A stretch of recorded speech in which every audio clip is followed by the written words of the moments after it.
Next up, Big Dog's favorite wide receiver one, Ceedee's nuts. No, I'm joking, man. It's Ceedee Lamb, dude. This guy is unbelievable. Took me about halfway through this year to kind of move him into my wide receiver one slot.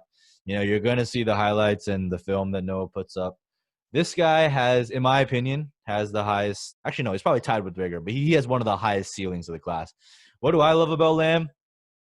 Great analytics profile, which we'll get into a little bit later. To me, he's got great hands, man. Like this guy, when people talk about sticky hands, like this guy has got him. Incredible run after the catch. So if you have someone that's willing to create for him and put the ball in his hands in space, he's really going to be able to do a lot with that. I'm going to cut you off, Mike. I just want to bring out the big facts for his yards after catch. Do it. It was disgusting looking at them. I was actually looking for that guy, Jawan Jennings, but Ceedee Lamb was just up there every single time. Guess how many yards after catch he averaged per reception? 14?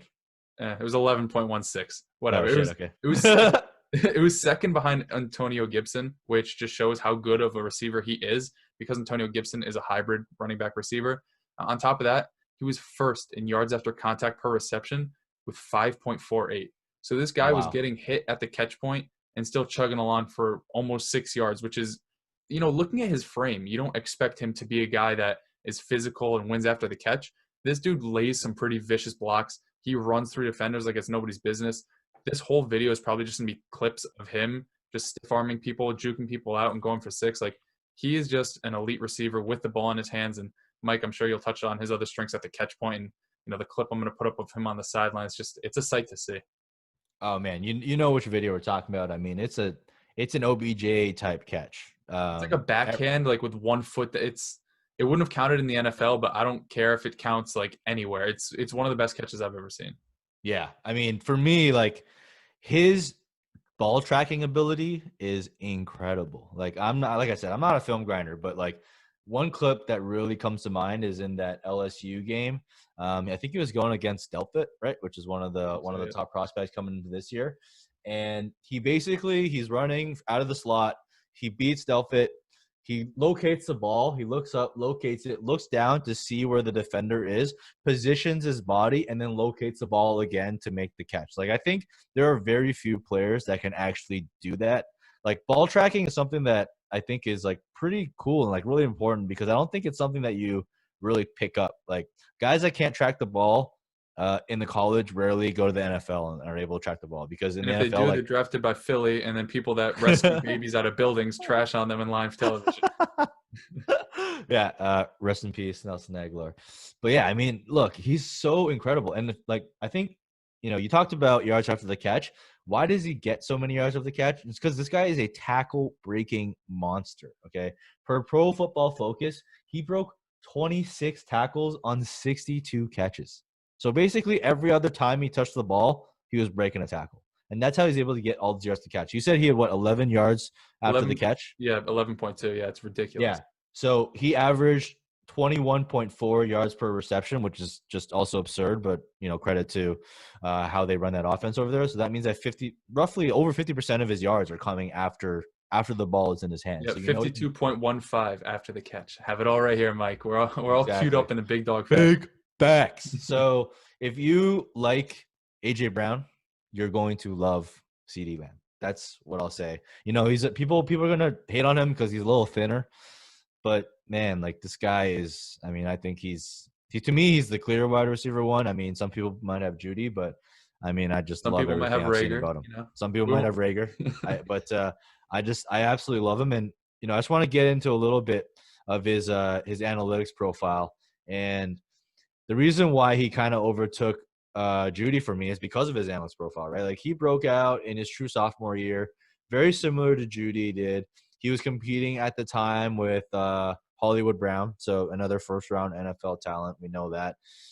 He basically went for 25.6% of his team's receiving yards, so almost identical to Judy in terms of his breakout. Not only did he exceed the 20%, but he exceeded by quite a bit.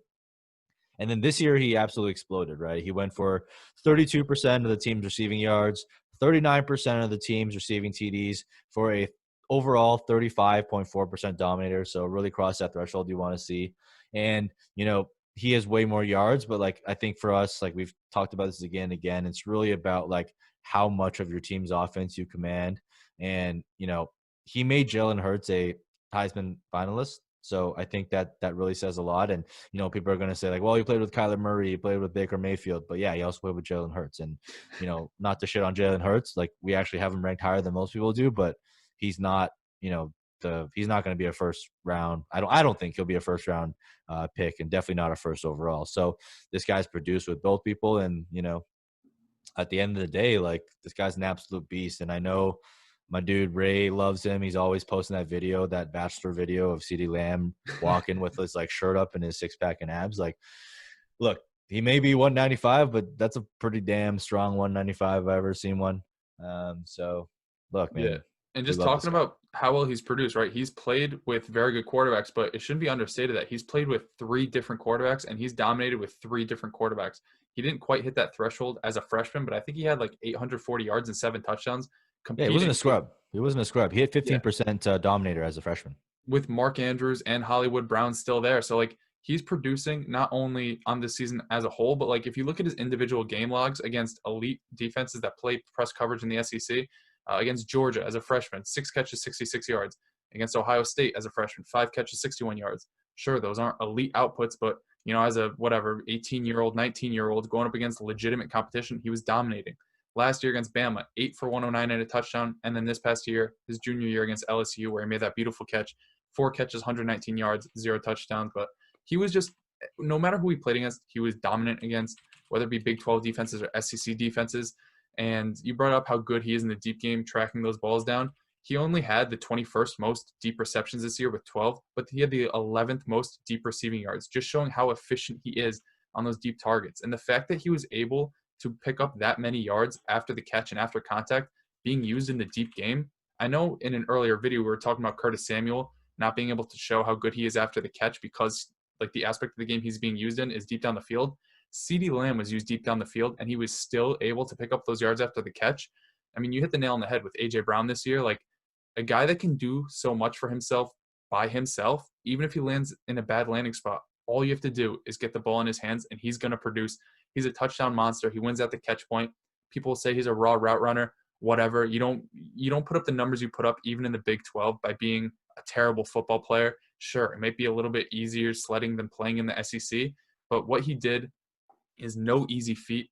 And for me personally, a comp that I see, the guy I'm going to comp him to is a little bit bigger, and I haven't seen it by many other people, so I'm not sure if it's a terrible comp, but it's Jordy Nelson, somebody who throughout his career was winning deep consistently with Aaron Rodgers, and he had a bigger frame, so he was pretty good after the catch. And I think in the ways that Jordy Nelson won after the catch aren't exactly similar to what Ceedee Lamb does after the catch, but I think that the way that they're used and how they're going to bring fantasy production, how Ceedee Lamb is going to bring fantasy production is very similar to what we saw out of Jordy Nelson for, that 5-6 year stretch where he was like a top 3 wide receiver. Yeah. And, we'll throw this up on the screen, but basically it's a shot of the college market share, like regression snapshot. You can kind of find that at DLF, so Dynasty League Football. But, it's a comp showing Ceedee Lamb's age-adjusted production. And the reason why we show age-adjusted production is because, like, as you get older and as you grow into your own and grow into your body, we expect you to kind of, like, grow faster than the mean regression line.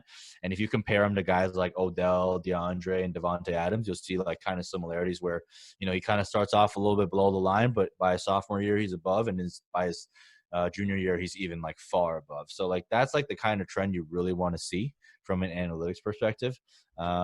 But I mean, there really isn't much that we don't like about Ceedee Lamb. And, again, because how stacked this running back class is, if you're sitting there with a mid first, you're probably looking at Ceedee Lamb.